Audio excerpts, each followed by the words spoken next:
From Tech Talk, Kiley's here. Hi, how Hello. are you doing? I'm doing okay. What a morning it's been, though. Yes, you're breaking news here. You're getting all the scoops for everybody. I wish I wasn't, but that's okay. Part of the job, unfortunately. Let's talk about it. Let's get into it. Okay, let me set it up right fast. So we've been talking about the Cash Wheeler arrest for aggravated assault with the firearm.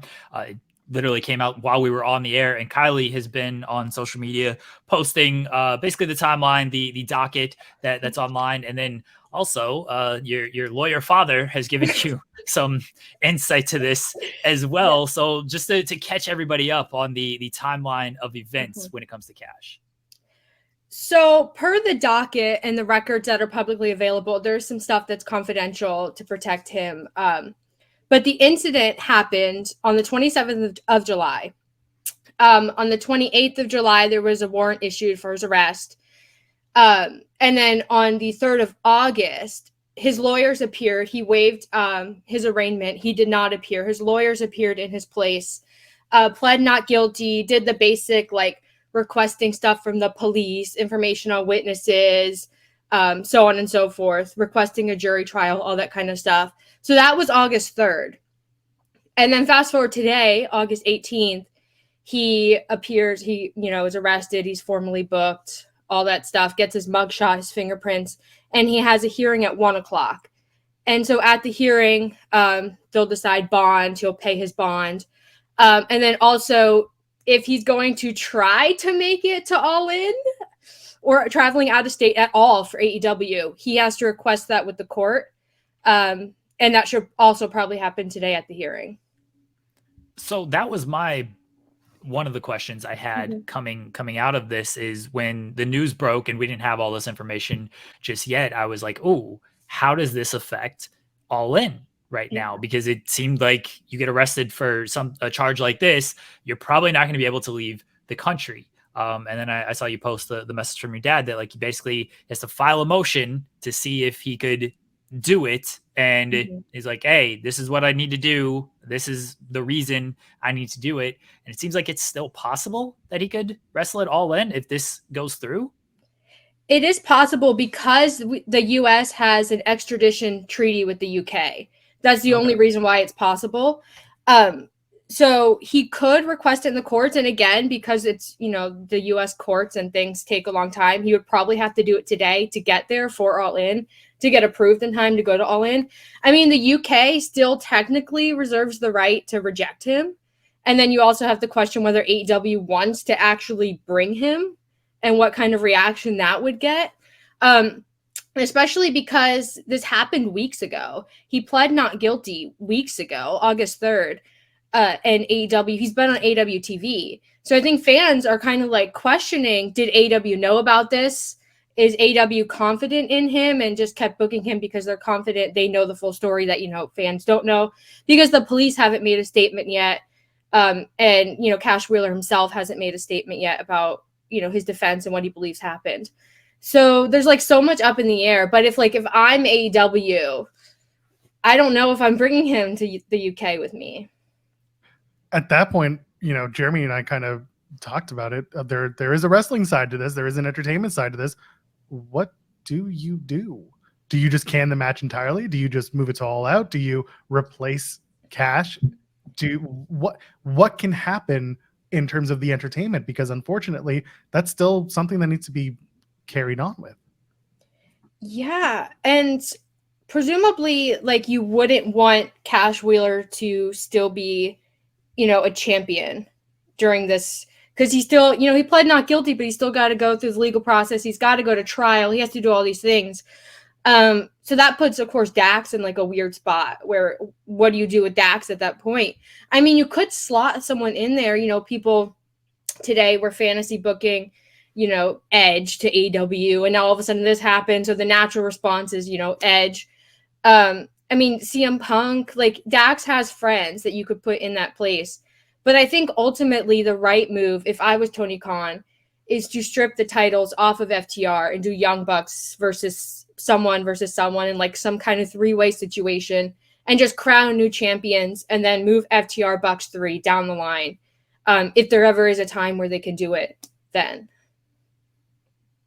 So you just go full, take the title off of them now. I mean, AEW kind of put out the statement of like Cash is cooperating. Mhm. You know, we're looking into it type of thing. We brought up the timeline of events of it happened nearly a month ago. And, you know, how much did AEW know? I guess maybe we'll find out. But for you, if you're Tony Khan, you're not taking any risk with this of just go ahead, take the titles off of them. Young Bucks are still on the card. We'll figure out who they could face. Yeah, because it's a 3rd-degree felony charge, right? So you have the legal side, like if he's doing all the stuff with his lawyers, working out logistically for him to be able to be a tag champ, right? But then it's also like fan perception. Like fans are going to know, most fans, I would assume, would know that he's, you know, in the situation. And it's like a serious charge. It's like a scary charge. And for a lot of people, like that has such a negative connotation. And, you know, innocent until proven guilty, all that kind of stuff. I have no clue what the story is. I have no idea what happened apart from what's, you know, publicly available. And I imagine his lawyer or someone will release their side of the story later on. But I do think just from like a business perspective that having FTR off All In and then presumably off AWTV until there's like, you know, a clear path to a resolution or something is probably best. We have no idea how this is going to shake out. If this goes to trial, if something happens and something is settled, there's like a plea deal, whatever happens, we don't know what's going to happen. But like what I do know, what is going to happen if I'm Tony Khan, is I have a show at a stadium in the UK with 80,000 people, which is probably going to be, you know, the biggest wrestling show ever. And I have, you know, a talent who has a 3rd-degree felony charge pending in the United States. So, and maybe it's just because I lean on the side of, you know, better safe than sorry. But I think there's a bigger match to be had in the Young Bucks versus someone else than the Young Bucks versus Dax and Dax's friend. Jeff Jarrett and Jay Lethal is who you were talking about. Jeremy, no more Jeff Jarrett. I am so How done. dare you? He's only good when he's in his gimmicky Texas Chainsaw match. Oh, I didn't mean to pull Senior Nerd's comment. That's my line's always going to go to Jeff Jarrett. Who would do something like that? Who would say something like that? My God. Sorry, I'm here. I'm just updating. I'm updating our thumbnail for the show because clearly a lot of things changed. I mean, yeah, it's. Oh, go ahead, Kylie. No, it's just such a wild situation. So the Orlando Sentinel posted that article, and I'm thinking this is a hoax. As you know, Floridian, I'm in touch with the news in Florida, so I'm like, this is a hoax, and it wasn't a hoax. You know, his records were available, the Orlando Police Department, and then you know the Orange County Clerk of the Courts.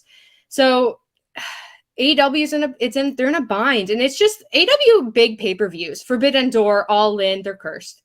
Like something always happens that, you know, completely throws a wrench in the works. And it sucks that it's FTR versus the Young Bucks that are kind of paying the price. Especially because this is, you know, the rubber match. And I think people are really looking forward to this match above a lot of the other matches on the card. But I mean, you got to make lemonade out of lemons. And AEW can do something really, really fun here. Yes, more Jeff Jarrett. That's exactly what. No, no, never. Let's put Luchasaurus and Jungle Jack back together. No, no. What? What's wrong? I love evil Luchasaurus. I love that he's just there and he's big and dumb and scary. I love that about him. What if Christian brings Edge in, but it's not Christian and Edge? It's going to be Edge and Luchasaurus for the tag titles. What if that's the match? And Christian is just like their manager, and he just steals their belts. He just picks them up. It's Christian's evolution. He's like, I am the tag champion. Just me, just Christian. Tell me where that's not entertaining as hell. It would be. Listen, it's lighthearted and fun, and exactly what we need. So you know what? I'm on board. I will co-sign that from Joel. Thank you. He's the tag champion. He's the AEW TNT champion. He holds 3 belts. One man. He's all these champions. Bless Christian Cage. He rules. Belt collector. Kiley, thank you for joining us on late notice here, as you've been breaking all of this news on Twitter and keeping fans updated. Thank you to your dad as well for adding some extra insight. Let him know that he is so confused. I called him and I was like, I need you to give me the rundown. I need to know everything. And he's like, who is this? Like, do you know this person? And I'm like, no, it's I thought his response to who is this was to you. Like, who is this? Who is texting me these questions? Oh, my dad just forgets who I am. Kiley, let everybody know where they can find you at. Well, you can follow me on Twitter at Kiley Wrestling. You can also see me on Fightful Overbooked Mondays at 3 on Tag Talk. That's me and my best friend Haley. We talk about tag team wrestling and lots of fun stuff. So every Monday at 3. There you go. Kiley, thank you so much. Yes, follow Kiley, support Tag Talk, support Kiley and Haley. Thank you again for joining us on late notice. And 1 o'clock should be fun in the wrestling sphere. I guess a little bit after 1, once some type of decision comes down. Should be really fun out there. It's going to be a great afternoon. Yeah, good. Fun Friday afternoon for everybody. I'm going to go outside. I'm going to go to Five Guys and have lunch. I'm going to stay away. And then I'm going to go to SmackDown tonight, and I won't worry about wrestling. Have the best time. I will do my best. Don't bring your phone. Leave your phone at home. Someone has to do shorts for the channel. And I can trust Tim because he's really good at it. But we both have to do it. So that's part of the deal. Thank you, Kiley. Thank you. Thanks. Bye.